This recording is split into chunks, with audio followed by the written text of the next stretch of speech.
Here's a truth that sounds completely backwards.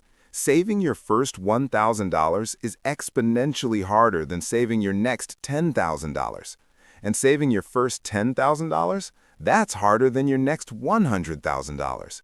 I know it sounds insane. How can saving less money be harder than saving more? But every single millionaire will tell you the same thing.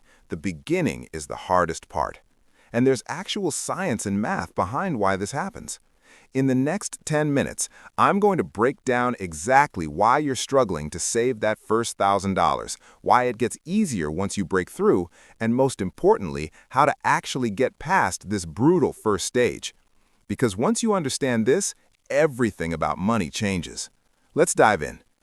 Let's start with what's happening in your brain, because the first $1,000 isn't just hard financially, it's psychological warfare. When you have $0 saved, your brain is in pure survival mode. Every dollar feels critical, because it is. You're not thinking about retirement or wealth building. You're thinking about rent, groceries, and whether your car will make it another month without breaking down. This is called scarcity mindset, and it's documented in behavioral economics research. When people are in financial scarcity, their IQ effectively drops.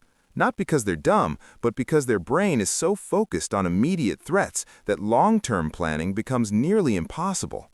Think about it. When you're worried about making rent, saving $100 feels ridiculous.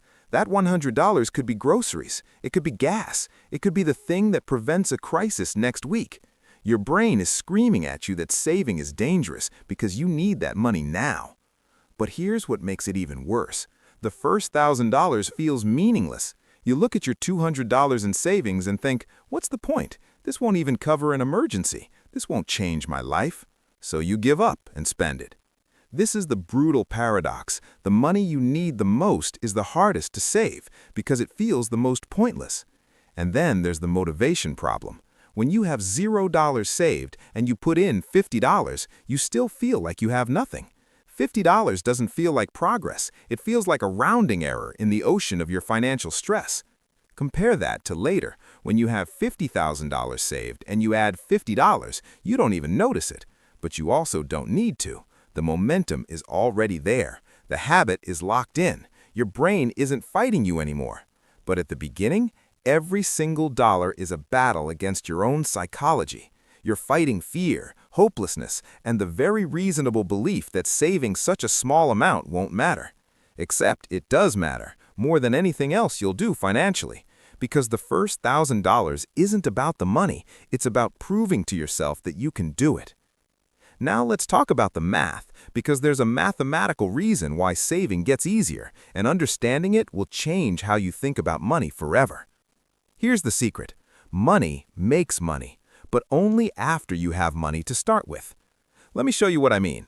Let's say you save $1,000 and put it in a basic investment account earning 10% per year. That's the historical stock market average. After 1 year, you've made $100 in returns. You did nothing. The money made itself. Now you have $1,100. Okay, not that impressive. $100 in a year won't change your life. But watch what happens when you save $10,000. That same 10% return is now $1,000 per year. You just made in passive returns what it took you months or years to save initially, and you did nothing. Get to $100,000, you're making $10,000 per year just from returns. That's the same amount many people struggle to save over 5 or 10 years, and your money is generating it automatically while you sleep.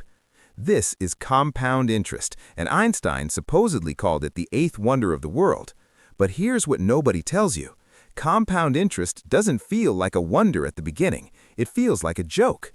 When you have $500 saved, a 10% return is $50 a year. That's $4 a month. You can't even buy lunch with that. So why bother? This is why people quit. The math doesn't feel real until you hit critical mass.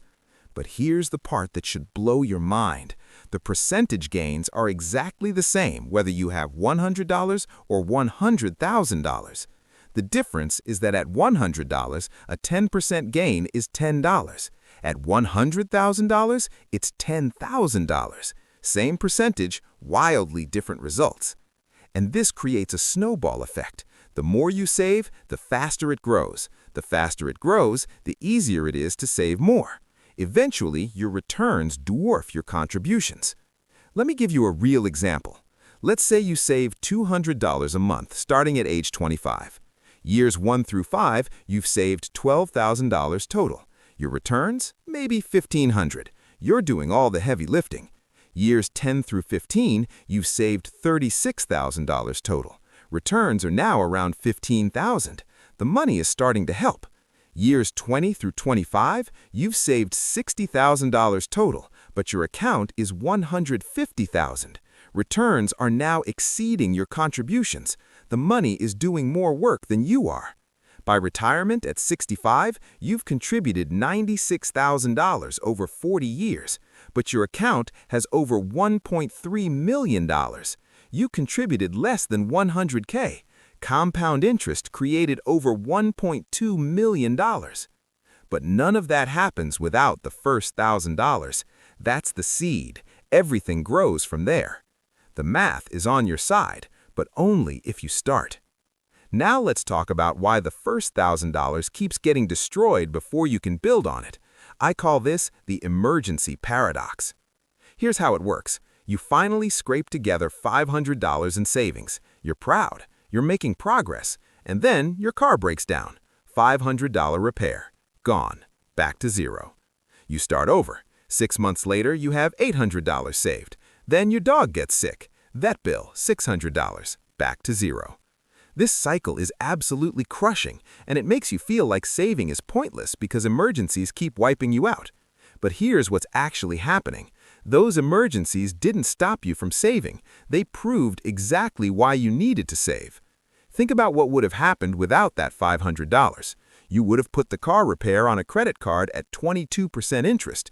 That $500 repair would have cost you $650 by the time you paid it off. Or worse, you wouldn't have been able to fix the car and lost your job because you couldn't get to work. That $500 you saved didn't disappear. It saved you from going into debt. It saved you from a worse crisis. It did exactly what it was supposed to do. This is the paradox. Your emergency fund will get used for emergencies. That's not failure, that's success. But it feels like failure because you're back to zero. So here's the mindset shift you need. Every time your savings prevents debt, you won. Every time it catches you before you fall, you won, even if the number goes back to zero. And here's the truth that changes everything. The more you save, the less often you get hit with emergencies that wipe you out. When you have $500 saved, a $500 emergency destroys you. When you have $5,000 saved, a $500 emergency is annoying but manageable. You don't go back to zero, you go to $4,500 and rebuild to $5,000 in a month or two. When you have $20,000 saved, a $500 emergency doesn't even register. You pay it and forget about it. The emergencies still come, but they stop being catastrophic, and that's when saving becomes exponentially easier. The first $1,000 is your shield. It's taking hits so you don't have to. Once you get past it and build a real emergency fund of $3,000 to $6,000, the game completely changes. You're not starting from zero every time. You're absorbing hits and recovering. That's why the first 1,000 is the hardest. It's on the front lines taking all the damage. Let's address the elephant in the room, lifestyle. Because one of the biggest reasons the first $1,000 is so hard is that your lifestyle hasn't adjusted yet. When you have $0 saved, you're probably living paycheck to paycheck, and that means every dollar you earn, you spend. Your lifestyle has expanded perfectly to match your income. There's no gap, no room to save. To save that first $1,000, you have to create pain. You have to cut something, cancel something, say no to something, and that hurts. You have to tell your friends you can't go to that concert. You have to skip eating out. You have to make coffee at home instead of stopping at Starbucks. Every single one of these decisions feels like sacrifice. But here's what happens after you save $10,000 or $50,000. Your lifestyle has already adjusted. You've already cut the excess. You've already built the habits. You're already living below your means. So saving the next $10,000 doesn't require new sacrifices. You're just continuing what you're already doing. The habits are locked in. The discipline is automatic. But plus, something magical happens when you have savings. When you have $0 saved, you might buy things to feel successful. New clothes, new phone, anything to not feel broke. But when you have $20,000 in the bank, you don't need to prove anything to anyone. You know you're doing well. You don't need the external validation, so you stop spending to impress. This is called wealth consciousness. Poor people spend money to look rich. Rich people save money and don't care what anyone thinks. And here's the kicker. The less you spend, the faster you save. The faster you save, the wealthier you feel. The wealthier you feel, the less you need to spend. It's a virtuous cycle.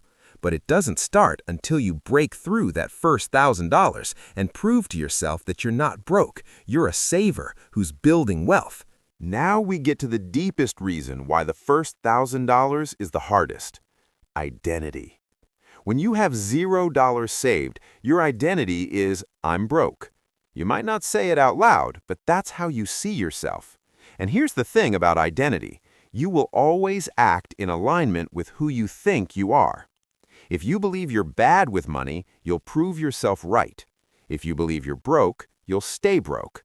Not because you want to, but because your subconscious is wired to keep you consistent with your self-image. Saving the first $1,000 requires you to change your identity. You have to go from I'm broke to I'm someone who saves. And identity changes are brutally difficult. Your brain will sabotage you. You'll have $800 saved and suddenly feel an overwhelming urge to spend it on something stupid. Why? Because being someone who has $800 in savings doesn't match your identity of being broke. So your brain creates justifications to bring you back to zero where you're comfortable. This is called cognitive dissonance, the discomfort of holding two conflicting beliefs, I'm broke versus I have savings. But here's the breakthrough. The moment you hit $1,000, something clicks. You're not broke anymore. You're a saver. You have a 4-digit number in your bank account. Your identity shifts. And once your identity shifts, everything gets easier. You're not fighting yourself anymore. Saving isn't hard, it's just what you do because it's who you are. This is why people who save their first $1,000 often save their next $10,000 within a year or two. The hardest part wasn't the money, it was becoming a different person. And after $10,000, you're not just a saver, you're an investor. You're someone building wealth. That identity carries you to $100,000, then $500,000, then millionaire status. But none of it happens without that first identity shift. The first $1,000 is where you're born as a new person financially. All right, enough theory. Let's talk about how you actually save that first $1,000. Step 1. Make it small and automatic. Don't try to save $500 a month if you've never saved before. Start with $25 a week. That's $100 a month. Automatic transfer every payday. You'll hit $1,000 in 10 months. Make it so small it doesn't hurt. Step 2. Separate the account. Don't save in your checking account. You'll spend it. Open a high-yield savings account at a different bank. Make it slightly annoying to access. Out of sight, out of mind. Step 3. Name your money. Don't just call it savings. Call it your freedom fund, your never going back to zero fund. Give it emotional weight. This isn't just money, it's your future security. Step 4. Celebrate milestones. Hit 100, celebrate.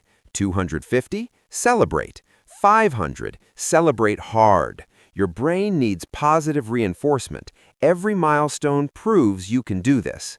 Step 5. Protect it like your life depends on it. When emergencies happen, and they will, ask yourself, is this a true emergency or just uncomfortable?